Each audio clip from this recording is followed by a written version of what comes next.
Hi friends, today I'm going to show you how I finish off this little amulet. This is a Sheela Nagig. I made it out of polymer clay and it is one of my favorite sculptures that I've made recently, and I've done a whole series. I think I've made about 10 variations on this, and this one is my absolute favorite. To give these a really nice durable finish, I like to dip it in UV resin, and so that's what we're doing today while I kind of talk about my process and about the amulet itself. I have two different UV lights that I use to speed up cure time and to make sure I get into all the nooks and crannies. It's very important that you get a proper cure when using any kind of resin or UV curing products, because they can be super toxic and you just want to be really careful. They can create allergies on your skin, so you don't really want to touch it. Notice that I'm wearing gloves, and I'm also wearing a respirator because resin has a lot of VOCs, toxic fumes. I have an air purifier out of the shot that you can't see as well for my safety. So make sure if you're doing this at home, you also wear your PPE. Okay, so we've done the dip, and you can see I kind of shake off any excess. I kind of wipe the feet on the edge of the container to get any drips off. And this is a very viscous UV resin. There's different types of resins that are different thicknesses. I just got this one on Amazon. And what I'm using here to hang it on is actually just an old shoe rack. My table is covered in parchment paper. That just makes for easy cleanup. And if I do want to lay any of my trinkets flat, when I cure, it just pops right off the parchment paper, which is nice. The cure time is meant to be 1 to 2 minutes usually for resin like this. I make sure and just leave it for a really long time. I want to rotate it a few different angles and directions. Like I said, I want a really solid cure on this. Before the piece fully cures, I make sure and do a quick wipe of any drippies that are coming off, and if they have started to harden, I'll just cut it with an X-Acto knife while it's still a little bit warm and soft and pliable, just to make sure I don't have to deal with it later.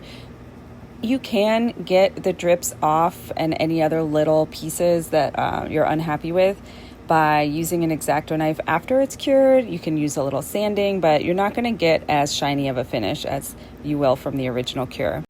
Now, this amulet design is special to me because I really love looking into my personal heritage and my roots. And in Ireland, these sculptures called Sheela Nagig are in archways and doorways of certain chapels around Ireland. And they're from, 1,000 years ago, something like that. And the lore behind them is actually quite varied. Scholars still debate the meaning of them. I like to consider them as a protection to ward off negative energy and ward off evil spirits. Once Christianity took over Ireland, I believe that the narrative went more towards fitting the patriarchal narrative that Christianity forced upon, a pagan culture, which is what happened, across Europe. Many different regions had their own goddess worship, or, they worshipped many deities. And when they whittled everything down to just one God, the Father, Son, Holy Spirit thing, they really did wipe out a lot of culture. So I've always really liked kind of primitive stuff and folk art, but as a white lady from America, I find it to be important to consider decolonizing my taste in general and any aesthetic that I really understand if I'm creating it, where it came from. And it's important to me not to rip off other cultures or appropriate.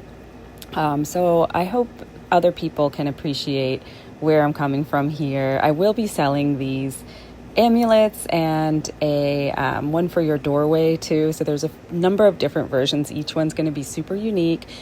Like I said, they're made out of polymer clay, hand sculpted, and then hand painted with acrylic paint with a durable UV resin coating so that it will hold up over time and last you for years and years to come. I can't wait to show you the rest of this series when I have them all done. They're really quite unique and they're going to be up for sale soon.